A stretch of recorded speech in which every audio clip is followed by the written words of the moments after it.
Another important aspects of international law that we will deal in this lecture is state responsibility. As international law creates an international legal personality of a state, it also creates certain legal rights and duties of the states. So, those legal rights and duties or obligations which fall under state responsibility. So, in that regards, we would like to discuss the legal rights created by international law, by creating international legal personality of a state is in relation to right of independence, and that right of independence which fall under internal independence also external independence, and besides that internal independence and external independence which completely relates to internal sovereignty and external sovereignty of a state. And we found there are certain limitations to these independence of a state which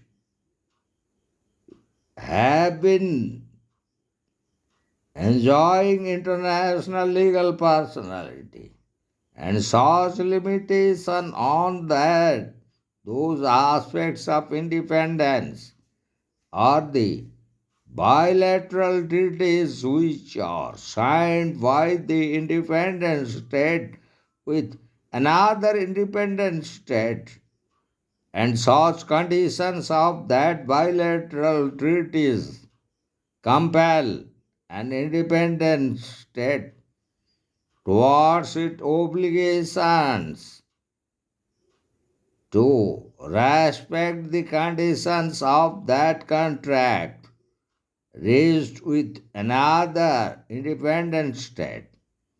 So, an independent state also having its limitation on independence of external nature in regards to multilateral treaties, as it was mentioned under Article 3 of the Hague Convention of 1907. So also, under the Statute of International Court of Justice, and as regarding the very development of law on state responsibility, the very codification on laws of state responsibility was started in 1921 as the first session of International Law Commission, which was constituted by the United Nations General Assembly in 1947.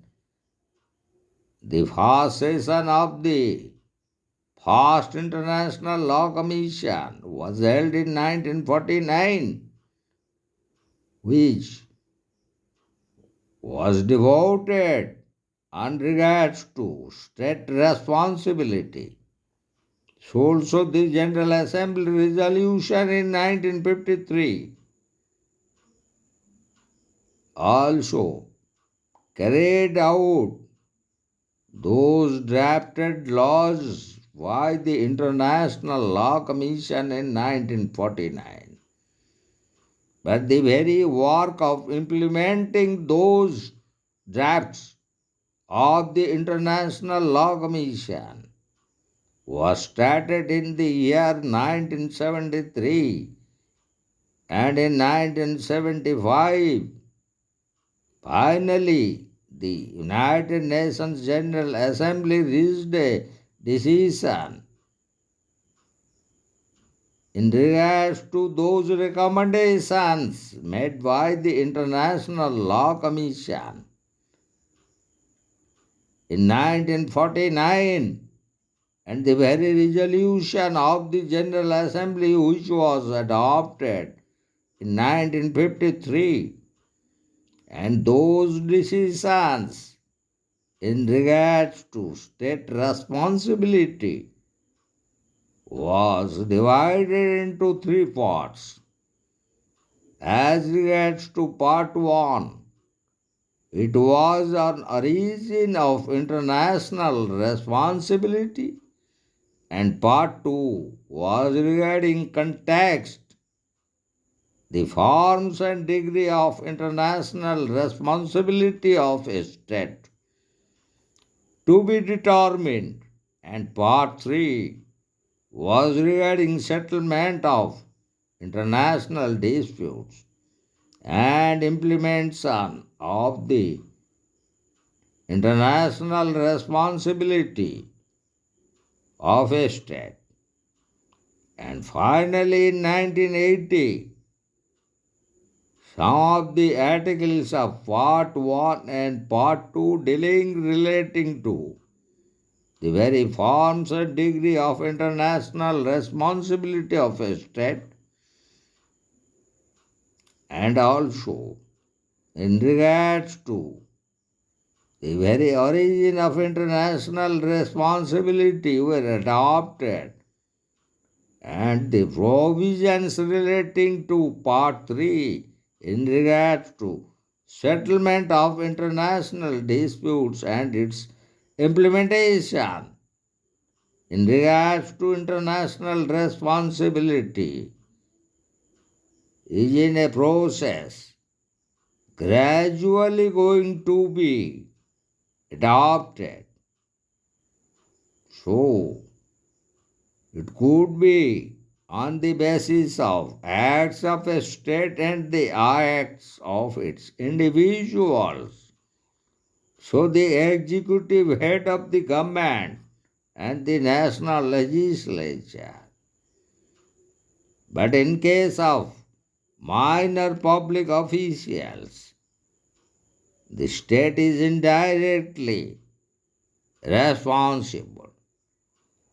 And in that context, we found, as in case of Indian Constitution, Article 294 to Article 300 of the Constitution, especially made provisions of the state liability in contract and torts. So also, regarding the liability in relation to citizens and minor officials, Professor Oppenheim, who observes that the original and vicarious responsibility of a modern state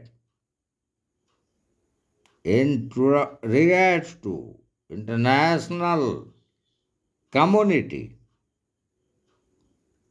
So, in this regard, we would like to go to the direct responsibility.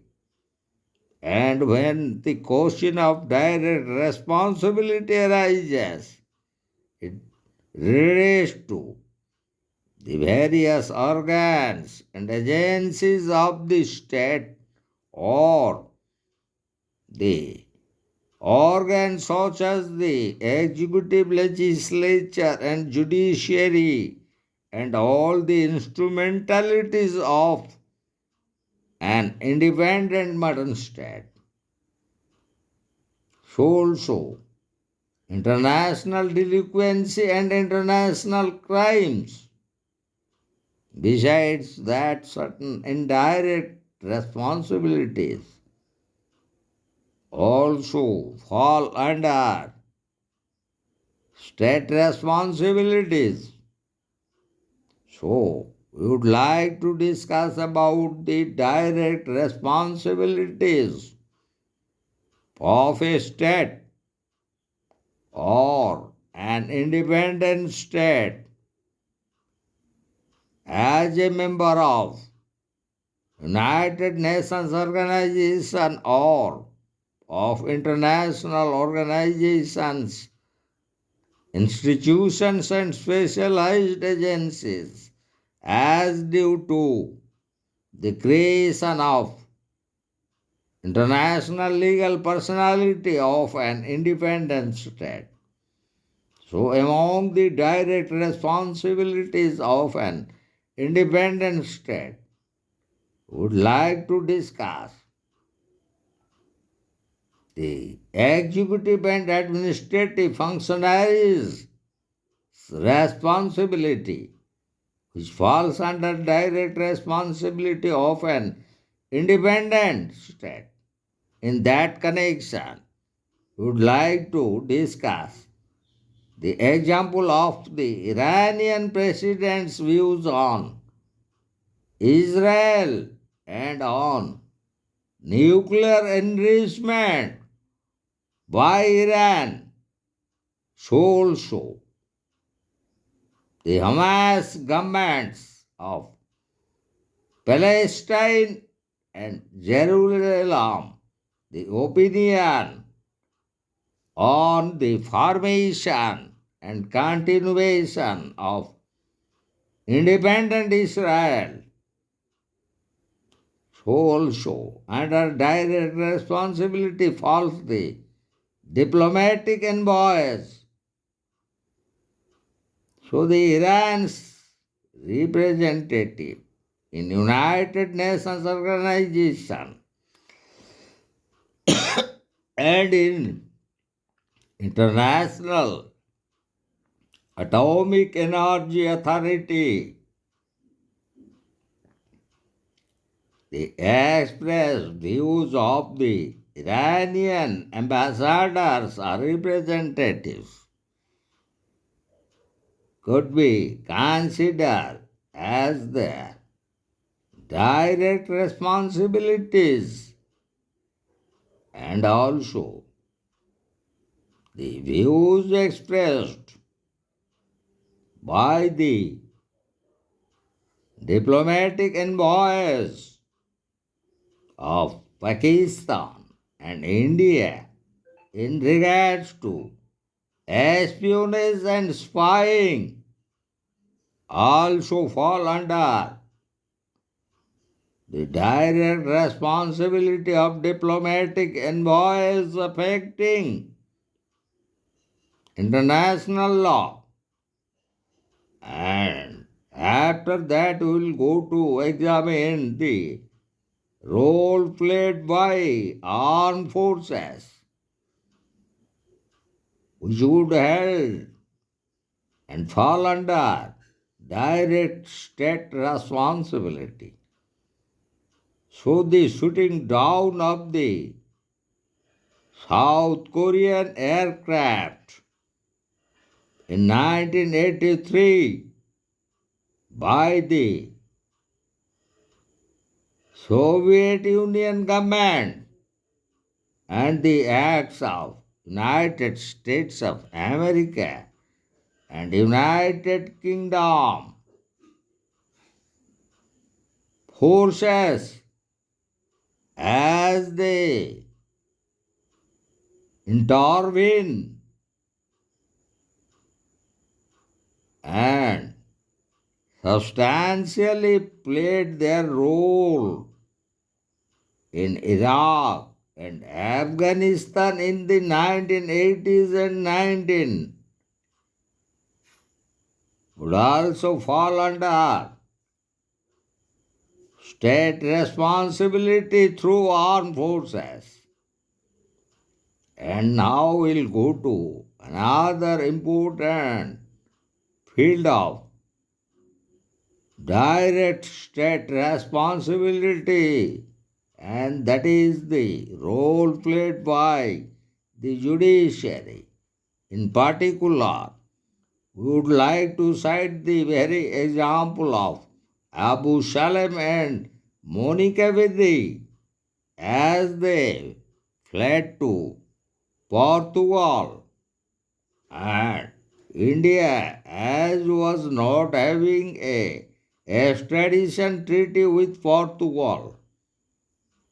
So, in that connection, when the very extradition of Abu Salam and Monica Beddi was refused by the Portuguese government, the Supreme Court of India, the apex court, interfered, and ultimately Abu Salam and Monica Beddi was extradited to India. So also, another important case we found that regarding custody of the granddaughter of the ex-late Chief Minister of Andhra Pradesh, N.T. Ramarao, where the particular case was filed in a New York court, where the Supreme Court of India, the then Justice Arjit Prasad's interference, which led to the release of the custody of the granddaughter of the ex-late Chief Minister of Andhra Pradesh, N.T. Ramarao. So also, judiciary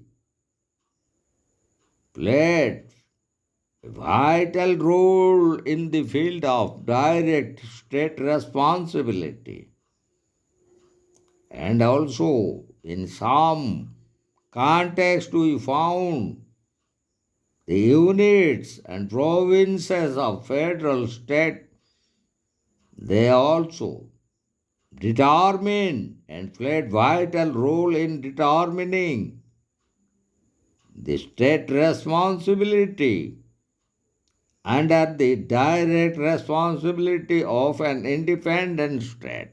In that connection, we would like to discuss the Albania mine laying in between Yugoslavia and Greece.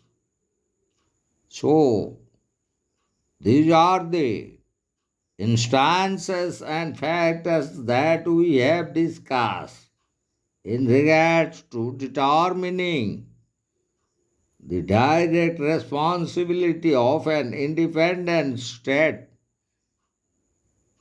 in the world community. And now we'll discuss certain indirect responsibility of a state under different circumstances such as mob violence.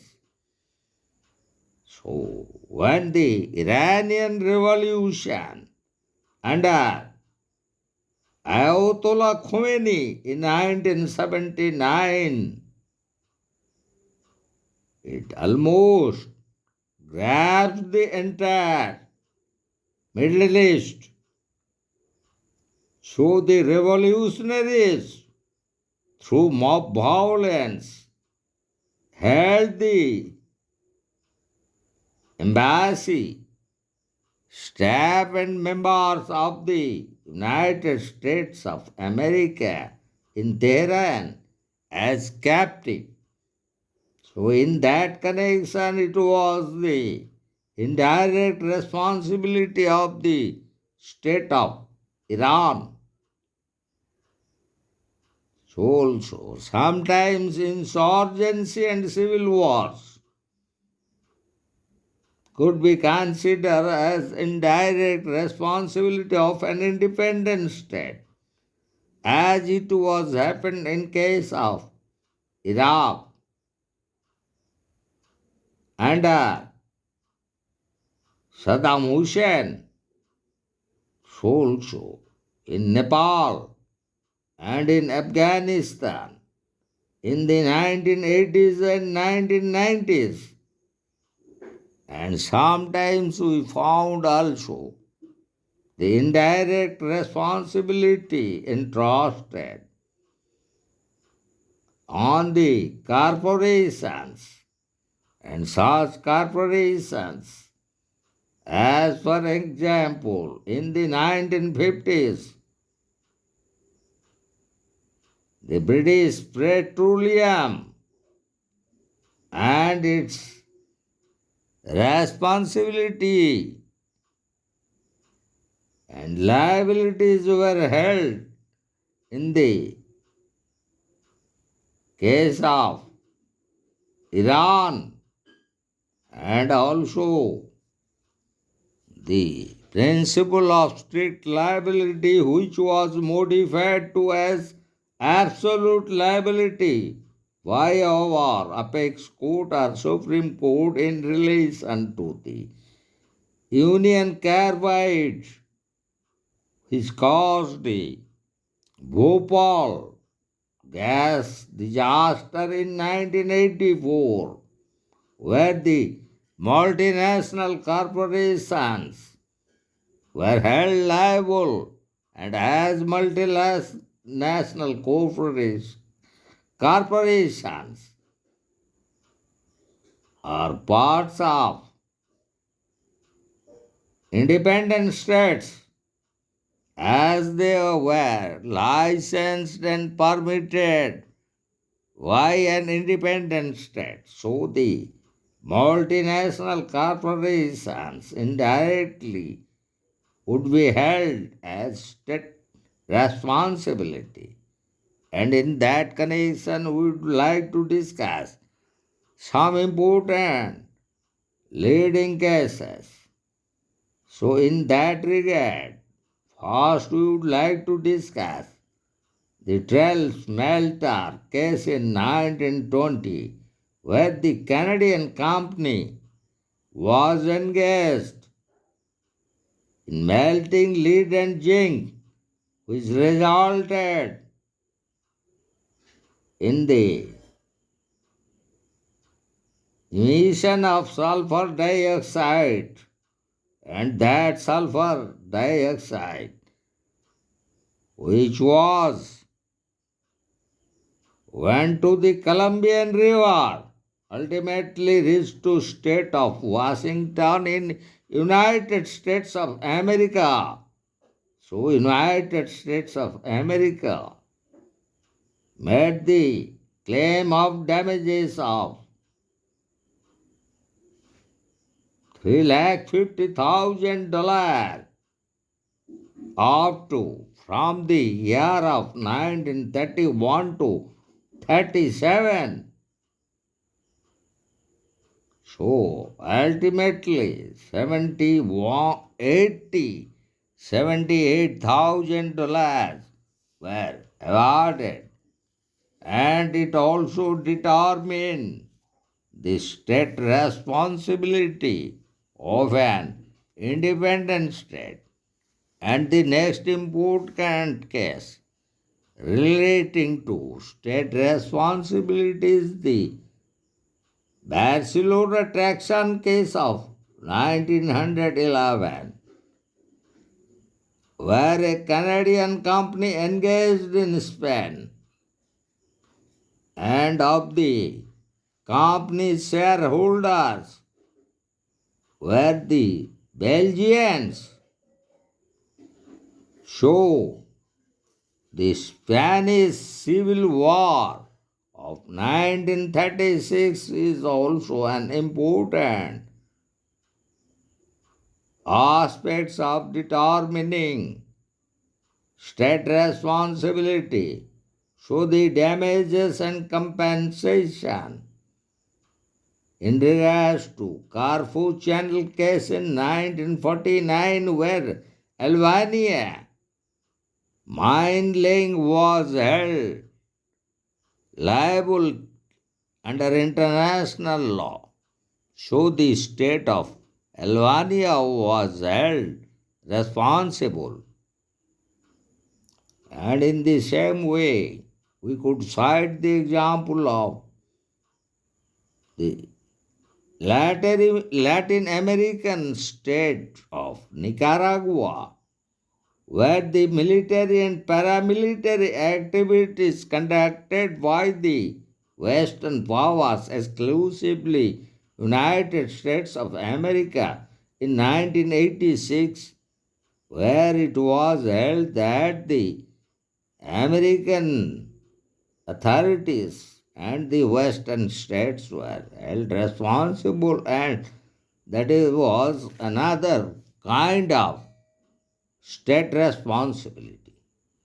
So also, in another important leading case, I am alone case where the Canadian liquor smuggling vessel was sunk by the United States Coast Guard, for which the United States of America was held liable for compensation under the laws and state responsibility. And as regard to the laws of state responsibility, we found certain contribution by the jurists and such as the Calvo clause. Calvo was an Argentine jurist, and his published his works and his views accepted by most Latin American countries in determining state responsibility. So Calvo contributed in regards to the laws of state responsibility. So also Dr. Drago, the then foreign minister of Argentina, also contributed his doctrines in regards to state responsibility, which contributed in the field of development and evolution of laws on state responsibility. So now we would like to discuss state responsibility in connection to international organizations and institutions.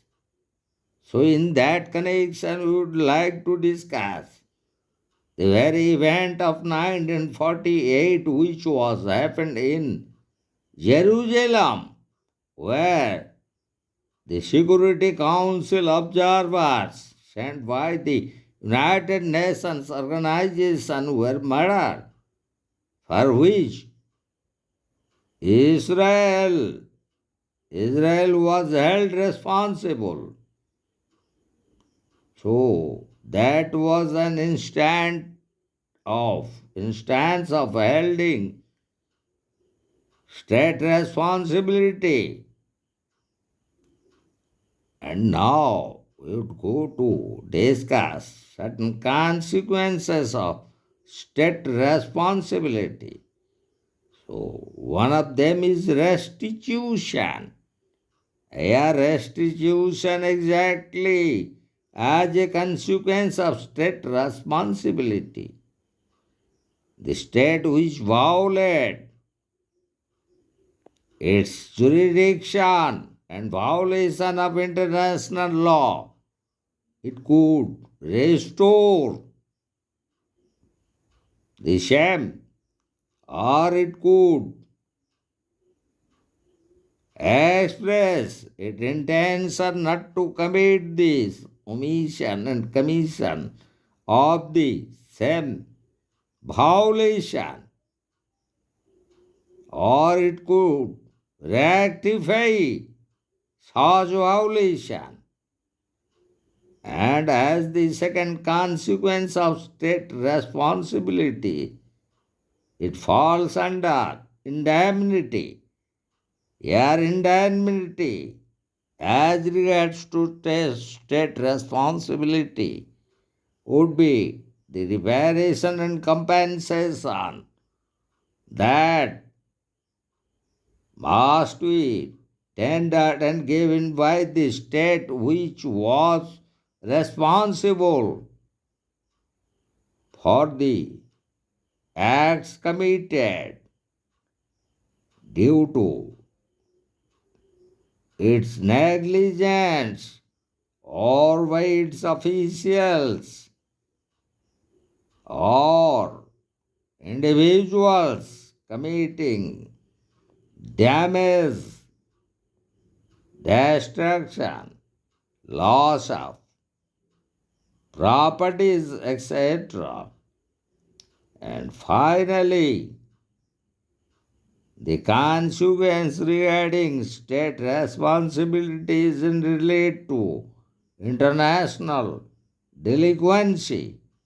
So the acts of the executives and the other official causing loss or damage to other states are also falling under the consequence of state responsibility.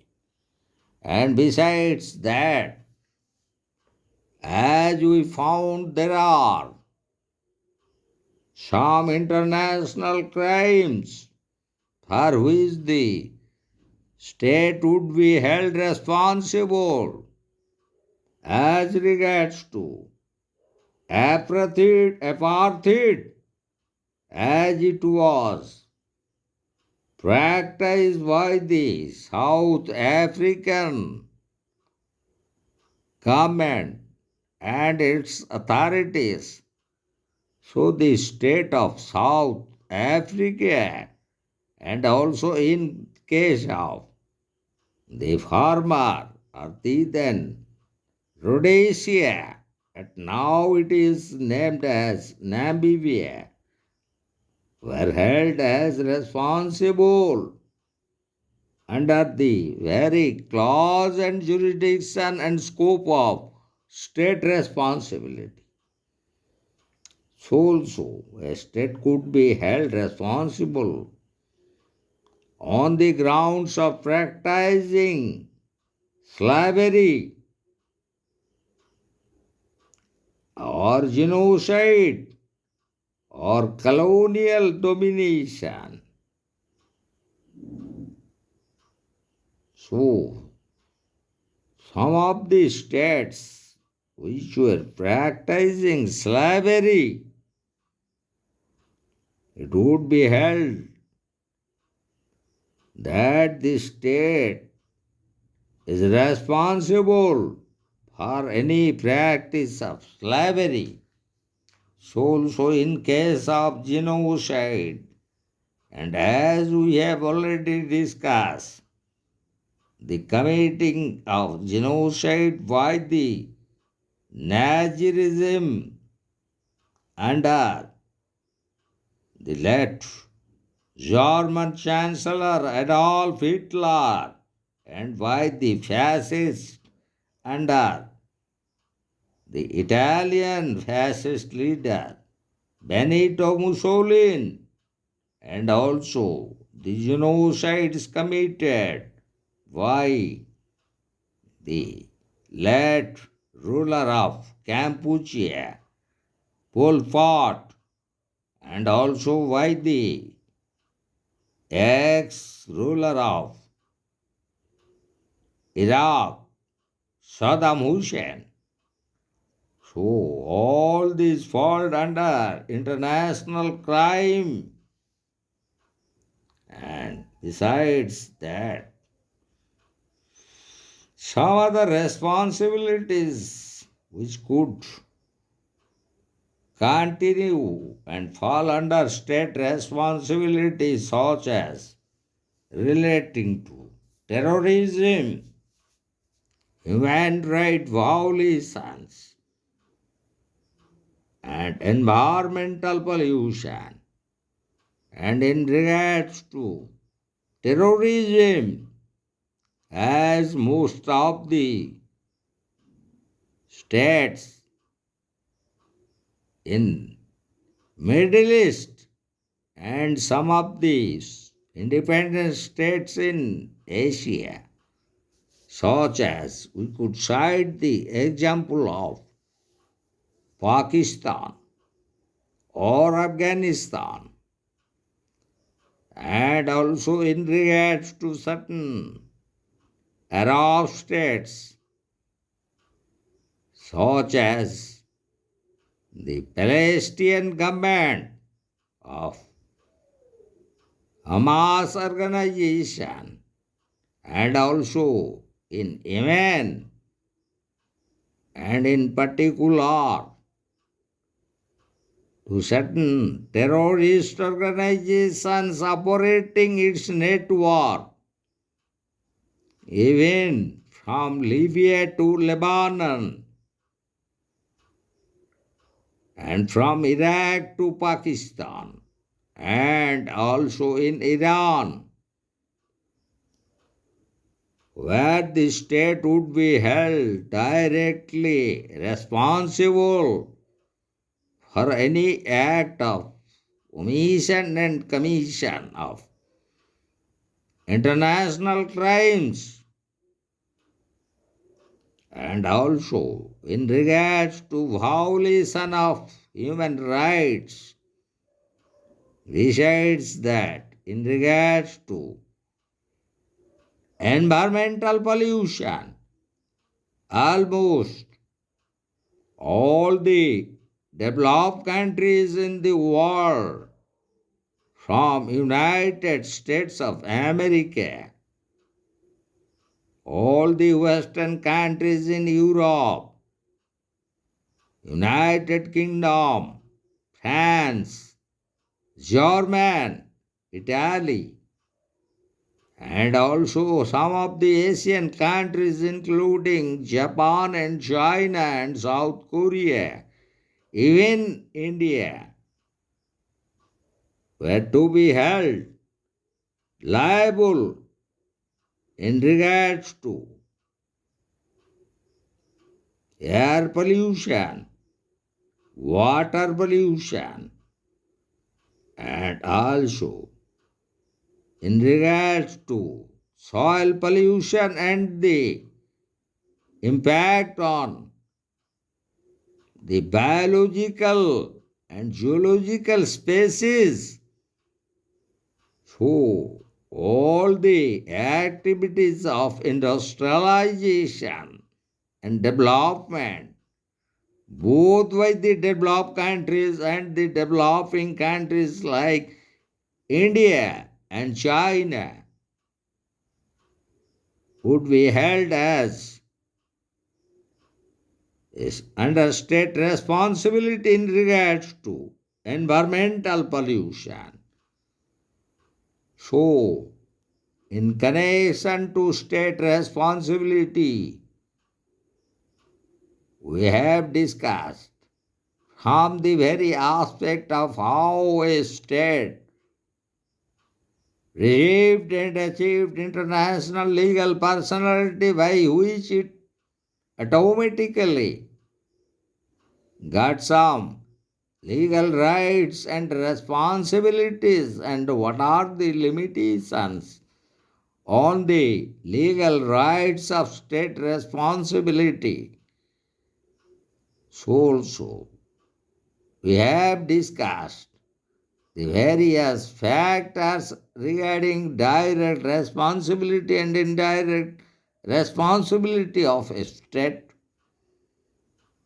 So almost we have touched the various developments in relating to state responsibility, and also we have discussed some important leading cases decided by the international court of justice in regards to determine the direct and indirect responsibility of an independent state of the United Nations organizations. So, here we complete our lecture on state responsibility in regards to the scope and jurisdiction of international law.